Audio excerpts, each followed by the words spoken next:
All right, guys, let's talk about the use of straps in weightlifting. So a lot of times lifters are kind of avoidant of wanting to use them at first. Usually it's a lot of Crossfitters when they're brand new, or even newbie weightlifters. They kind of want to man up and not ever use them and just kind of go with their main grip and just use their hook grip and maybe some chalk and get by without using them at all. And I understand the need to not want to kind of be a wuss or to build a strong grip, and of course you need to build a strong grip for the sport of weightlifting, but sometimes that's ill-advised.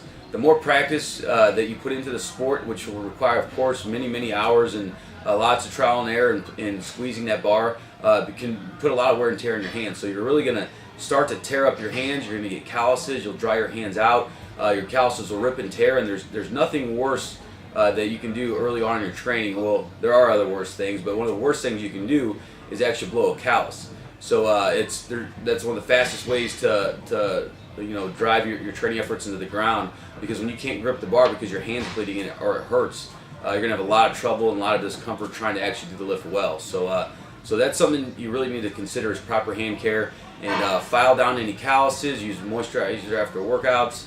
Of course, when you use chalk, it's gonna dry your hands out, which is definitely something you want to use when you train. But definitely the straps, especially in the snatch, can take the pressure off your hands. The wider your grip is there, the more it's going to put your hand in an awkward position. It kind of stretches that skin, and it's more likely to rip a callus open and create some tears in your hands. I should say that the straps are used more commonly in the snatch than the clean and jerk. You do risk some risk of injury when you have straps in the clean. It's not as easy to rack the bar up and get your elbows up when you have straps on. It can damage the wrist, or if you were to fall, you put yourself in a compromising position to where you could severely hurt yourself. So I don't recommend them as much in the clean, but perhaps in clean pulls, any kind of clean deadlifts, in some cases power cleans, they can kind of take the pressure off if you've been off the hands, the load off the hands if you've been putting a lot of volume and practice in.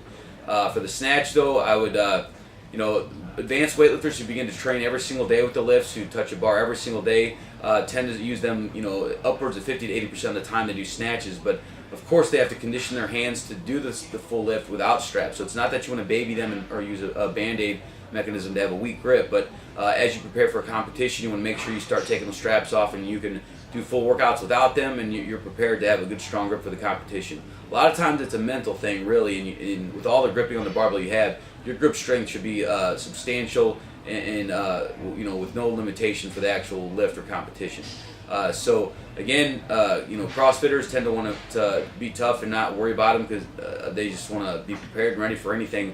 But I highly recommend you do this. A lot of times at first there's apprehension there, but several months go down the road and they really require it. They finally get it. Okay, I've been putting a lot of sets and reps in, and instead of actually cutting the workout out at that point, you could actually get a lot more practice and work in if you just simply learn to use the straps.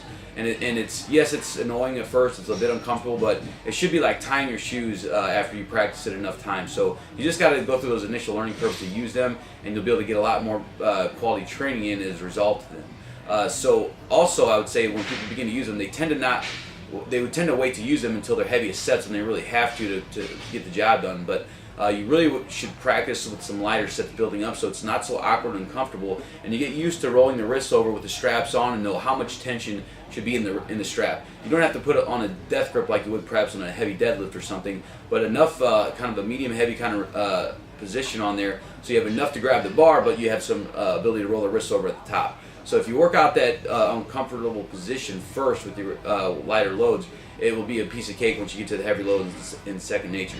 Last point on this is that make sure you learn to drop the bar with the straps. So the fashion that you put the straps on, whether you go through the side or through the middle of the strap, that will be more for Olympic lifting purposes, that you can let go of the bar, whether you miss in front or behind or in front, so you're not locked onto the bar, and it can simply release off. And that should be fine and not a problem, but there have been cases where I've seen people strap it on so many times and loop it so many times around the bar, they're literally seat belted to that barbell and it won't go well.